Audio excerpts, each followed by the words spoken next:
So, hi everyone, welcome to yet another lecture. In this video, I'm going to discuss a defense of poetry written by Percy Bysshe Shelley. And this is a very important work क्योंकि यहाँ से UGC net questions पूछता है. If you are studying for UGC net, if you are studying for any government exam related to literature, क्योंकि ये literary criticism का part है, literary theory and criticism का पार्ट है. एंड ये जो टॉपिक है दूसरा इसलिए भी सबसे इम्पॉर्टेंट है because this was a kind of initiative by Percy Bysshe Shelley to save the poetry, है ना. तो यहाँ नाम से पता चला डिफेंस, मतलब पोइट्री के डिफेंस में लिखना. ठीक है, तो इसको हम लोग पढ़ेंगे आज. First of all, we need to understand, before we understand this topic, before we come to this topic, we need to understand the background of romantic age. क्योंकि पर्सी बायसी शैली जो थे, पीबी शैले जो थे, पीबी शैले जो थे, he was a romantic as writer. And romantic as writer जो भी हैं सारे के सारे बहुत इंपॉर्टेंट हैं. Now romantic age, first of all let's understand what is romantic age so that we would be able to understand more about this particular work. तो romantic age को अगर सिंपल लैंग्वेज में समझना है तो it was an escape from reality. So all the romantic writers, they wanted to escape from the reality, which means कि what was the reality? The industrial evolution was the reality. So industrialization के against लिख रहे थे, या जो strict rule थे new classicals के उसके अगेंस्ट लिख रहे थे. तो जितने भी रोमांटिक एज के राइटर थे, they wanted to escape from reality first of all, and then they never wanted the strict rules that was applied on poetry, है ना. One more thing, this romantic age 1798 में start होता है. ठीक है, और 1798 में स्टार्ट होता है with the publication of the lyrical ballads. And lyrical ballads was, कह सकते हैं कि it was the first work, या फिर it mark the first work, it mark the beginning of the romantics. तो lyrical ballads was published by William Wordsworth and S T. Coleridge. They both were writing together, they both were the high of, कह सकते हैं कि romantic as, क्योंकि उन दोनों writer ने ही romantic as की शुरुआत की. And this was a kind of different poetry. जो रोमांटिक एज था ना, romantic as itself was a different kind of era. क्योंकि जब वर्ड्सवर्थ आए तो Wordsworth said that I am doing a thought experiment, and in that thought experiment he wanted to tell the people, he wanted to tell the listeners, he wanted to tell the spectators that what he is doing is not for someone who is well read or someone who is well educated, but rather his poetries were written for the common man. So इसे कहता है कि this all the poetry, खासकर William Wordsworth की poetry वो common man के लिए है. तो he is speaking to a common man. तो ओवरऑल अगर देखा जाए तो रोमांटिक एज जो थे वो अपने इमोशंस को फॉलो करते थे, वो अपने थॉट एक्सपेरिमेंट कर रहे होते थे, वो अपने इमेजिनेशन पे ज़्यादा फोकस थे, वो इंडस्ट्रियल इवोल्यूशन से या इंडस्ट्रियलाइजेशन से भागना चाह रहे थे, वो नेचर में जाना चाह रहे थे, है ना. दे हैड अब रोमांटिक्स का मतलब ये नहीं है कि रोमांटिक रोमांस नहीं, रोमांटिक एज का सिंपल मतलब था दे वांटेड टू स्केप, है ना, और नेचर में जाके रहना चाहते थे. सब कोई जितने भी राइटर्स थे सब नेचर में जाके रहना चाहते थे, नेचर से काफी इन्फ्लुएंस थे. तो ये जो लव फॉर नेचर था, लव फॉर ब्यूटी था.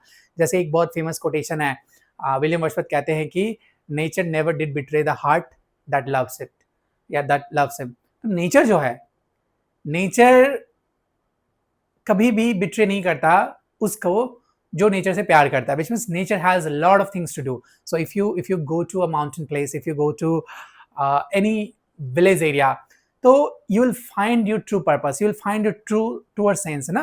आप अपने आप को ढूंढ लोगे वहाँ पे, बिकॉज नेचर एक ऐसी चीज़ ही है जहाँ पे आपको समय मिलेगा सोचने का, है ना. जैसे पहाड़ पे किसी माउंटेन पे आप बैठे हो तो सडन आपके दिमाग में बहुत सारी चीज़ें आएगी, है ना. आपके सारे ज्ञानेंद्रियाँ ओपन हो जाएगी, है ना. You will start thinking, you will start understanding who you are as a person.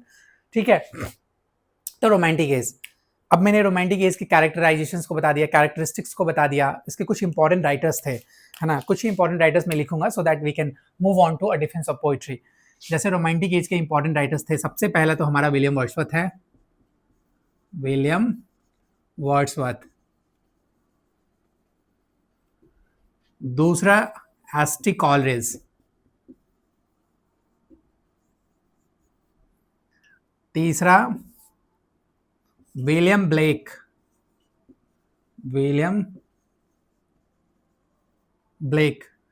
चौथा पर्सी बायसी सैली। पांचवा जॉन कीट्स, ठीक है, और रॉबर्ट साउदी भी थे I guess, Robert Southey. Now, since I have already explained with the publication of lyrical ballads,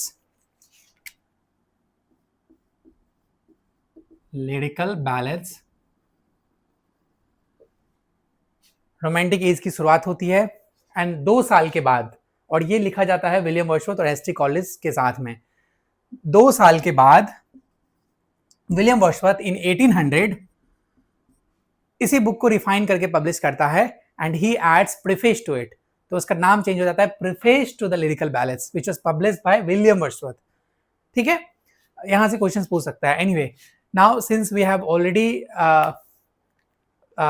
got the knowledge कि romantic age क्या था, रोमांटिक एज के इंपॉर्टेंट राइटर्स क्या कौन कौन से हैं, उसका कैरेक्टरिस्टिक्स क्या था, है ना। अब ये चीज हमें हेल्प करेगा समझने में अ डिफेंस ऑफ पोइट्री, है ना। पोइट्री को डिफेंड करने की क्यों जरूरत पड़ी, क्योंकि रोमांटिक एज सबसे फेमस एज है, बट स्टिल पोइट्री को डिफेंड करने की क्यों जरूरत पड़ी। ठीक है, तो नाउ एक राइटर थे Thomas Love Peacock, Thomas Love Peacock, please do remember. इनका जो वर्क था 4 ages of poetry, 4 ages of poetry. So this particular work actually influenced Percy Bysshe Shelley to write a defence of poetry, क्योंकि ये जो Thomas Love peacock है ना, he gave 4 different ages, और उसने पोइट्री को 4 डिफरेंट एजेस में divide कर दिया। जिस तरह से 4 डिफरेंट एज है ना, जैसे iron age, bronze age, silver age, है ना, उसी तरीके से, लेकिन ये डिफरेंट ऑर्डर में है। तो सबसे पहला एज जो पोइट्री के अंदर आता है, they might ask you question, UGC net already एक बार क्वेश्चन पूछ चुका है इस चारों एज को क्रोनोलॉजिकल में से जाके। तो सबसे पहला एज जो था वो एज था आयरन एज, आयरन एज। दूसरा जो एज था वो था गोल्डन, गोल्डन एज। तीसरा जो एज था वो था सिल्वर एज, सिल्वर एज। और चौथा जो है वो ब्रॉन्ज एज है, bronze age. So listen carefully, if you want understand all this 4 ages और इस चारों एज में क्या थॉमस लव पिकॉक कहना चाह रहे थे, then you won't be able to understand why a defence of poetry was had to be written. ठीक है, now iron age is also known as panegyrical age. Panegyrical I will just explain in a few seconds. और इसी as को as of यूलॉजी भी कहते हैं, यूलॉजिकल as, ठीक है, या फिर eulogistic, STIC, eulogistic age. Now let's understand. कहता है पोइट्री के अंदर 4 डिफरेंट एजेस आए। पहला एज आयरन एज, और इस आयरन एज को पेनागोरिकल एज भी कहा गया, इसलिए बोला गया क्योंकि कहता है कि जिस तरह से इनिशियली कोई रूलर नहीं होता था, विच मीन्स कि those who were able to fight, और जो सबसे ताकतवर होते थे, है ना, वही फाइट करता था, और वो फाइट करने के बाद वो किंग बन जाता था। अगर बहुत पावरफुल है तो वो किंग बन जाता था। देन जब वो किंग बन गया तो he needed a bard. Bard poets को कहते हैं, बार्ड वैसे लोगों को कहते हैं जो कि राजा के बड़ाई में कुछ चीजों को लिखता है ना। तो बार्ड जो थे उसी को, मतलब क्योंकि इस समय कोई ऐसा पोइट्स नहीं था, ऐसा कोई था नहीं कि कोई पोइट है और वो पूरे सोसाइटी को रिप्रेजेंट कर रहा है या सोसाइटी को बता रहा है, तो उस समय बार्ड हुआ करते थे। ठीक है, इसमें पेनिगारिकल का मतलब सिंपली है कि जो सपोर्ट में, राजा के सपोर्ट में, या राजा जो भी चीजें कर रहा है ना, उसकी खुशी के लिए जो चीजें लिखी जा रही है, समाज में सुनाई जा रही है, उसको बोलते थे पेनिगारिकल। विच मीन्स कि इस एज में बार्ड्स हुआ करते थे जो कि राजा के साथ रहा करते थे और राजा के सपोर्ट में लिखा करते थे। ठीक है, तो इसको बोला गया आयरन एज, और कहता है कि जो आयरन एज है इसी में पोइट्री की शुरुआत हुई। So poetry started flourishing in iron age. फिर कहता है आयरन एज के बाद गोल्डन एज आता है ना, एडवांसमेंट। गोल्डन एज में क्या होता है, गोल्डन एज इसको एक्चुअली में होमरिक एज भी कहते हैं, होमरिक एज। तो Homer was one of the major, या फिर Homer was the only major writer of golden age, क्योंकि होमर जो थे, अब इस एज में क्या था कि गोल्डन एज क्यों बोला गया, why this age is called the golden age of English poetry, या फिर गोल्डन एज ऑफ पोइट्री। तो कहता है क्योंकि जो होमर थे, क्योंकि होमर ग्रीक के थे, इंग्लिश नहीं, होमर ग्रीक के थे, तो कहता है कि इस एज में क्या हुआ, पोइट्री सबसे पीक पे था।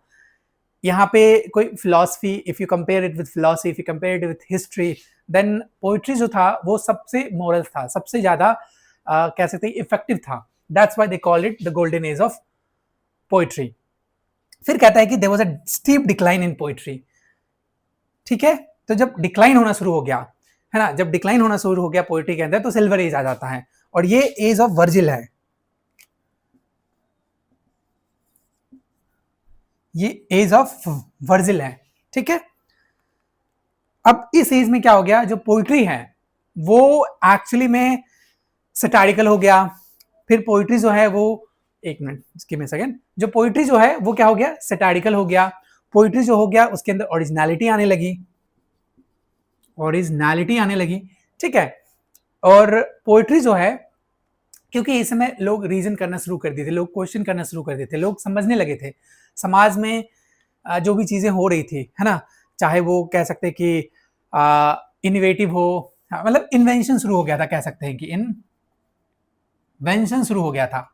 तो इन्वेंशन और ओरिजिनलिटी मिला के बनता है सिल्वर एज, विच मीन्स कि इस एज में पोइट्स जो थे वो एक्सपेरिमेंट करना शुरू कर दिए थे, है ना, ओरिजिनलिटी लाना शुरू कर दिए थे, इन्वेंशन करना शुरू कर दिए थे, and that's why poetry declined. क्योंकि गोल्डन एज में पोइट्री डिक्लाइन नहीं कर रहा था, वो हाई पे चढ़ रहा था, एक रिचनेस अचीव कर लिया था। लेकिन उसके बाद आता है ब्रॉन्ज एज, और ये जो ब्रॉन्ज एज है वो एक्चुअली में रोमांटिक एज है, रोमांटिक एज है according to Thomas Love Peacock. और कहते हैं कि इस एज में क्या होता है, ब्रॉन्ज एज में क्या होता है कि ये सेमी बारबेरियन एज है, सेमी बारबेरियनिज्म,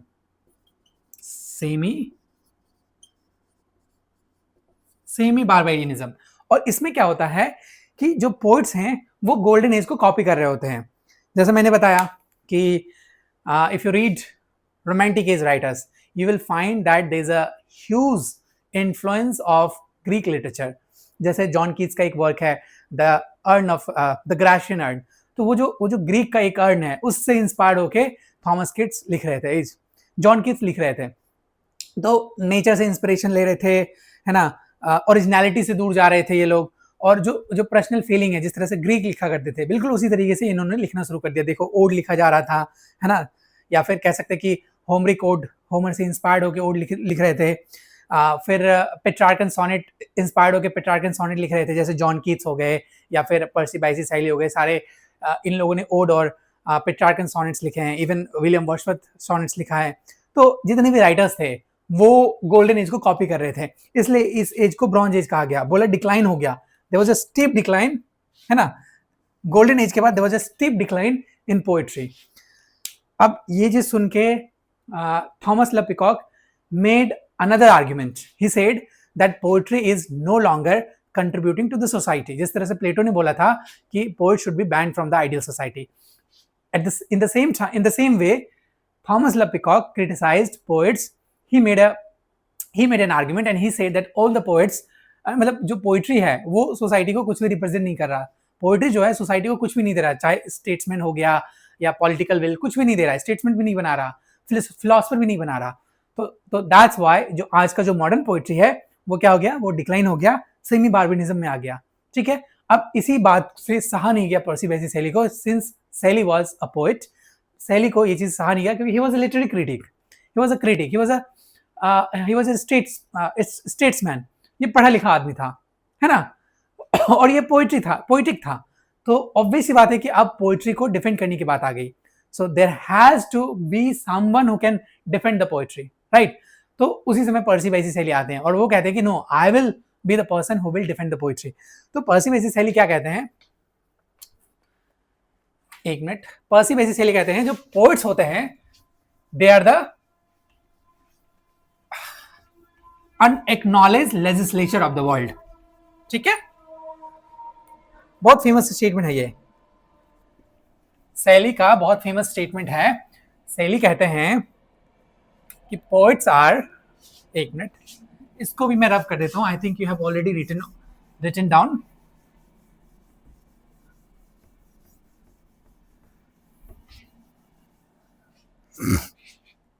शेली कहते हैं poets are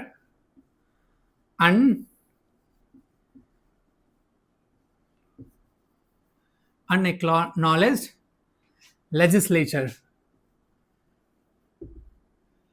just legislature of the world. यहां पे शेली कह रहे हैं कि जो पोइट्स हैं वो unacknowledged legislature हैं, which means poets alone they are doing a lot of things, they are trying to improve the society, but yet इनको क्रेडिट नहीं मिलता. जो पोइट्स हैं उनको क्रेडिट नहीं मिलता है, इवन दो द पोइट जो है वो सोसाइटी को सेव कर रहा है. ये कहते हैं, ये आर्गुमेंट करते हैं. तो that's why to save poetry, that's why to save poetry या फिर टू सेव पोइट्स, उन्होंने अपना रुख रीजन एंड इमेजिनेशन की तरफ मोड़ा. इमेजिनेशन की तरफ मोड़ा. वो कहते हैं रीजन जो है वो हमारा मेंटल थॉट है, क्रिटिकल थॉट है, क्रिटिकल थॉट है, क्रिटिकल अंडरस्टैंडिंग है. ठीक है, जो हम अपने मेंटल फैकल्टी से करते हैं, और इमेजिनेशन इसका बाय प्रोडक्ट है. ठीक है, हम इमेजिन करते हैं एंड देन क्रिटिकली थिंकिंग करते हैं and then we write poetry, तभी जाके पोएट्री लिखी जाती है. Which means poetry has everything that a society needs. Poetry के अंदर रीजंस भी है, लोग क्वेश्चन करते, क्रिटिकली थिंकिंग करते हैं, और इमेजिनेशन भी है. Which means the poets are the creator of the world. ये इनका बहुत फेमस स्टेटमेंट है. he says Philip Sidney says, Philip Sidney की भी एक वर्क था the defence of poesy. Please do not get confuse. और ये जो वर्क है ये पब्लिश हुआ था 1840 में, लेकिन लिखी गई थी 1820 में. ठीक है, it was published in 1840 but it was written in 1820 and 21. Now he says, Shelley says that जो poets होते हैं they use reason and they use imagination, which means they are the creator of the world, unacknowledged creator हैं. ठीक है, अब जैसे कुछ important points शेली कहते हैं जो कि हम लोग देख लेते हैं.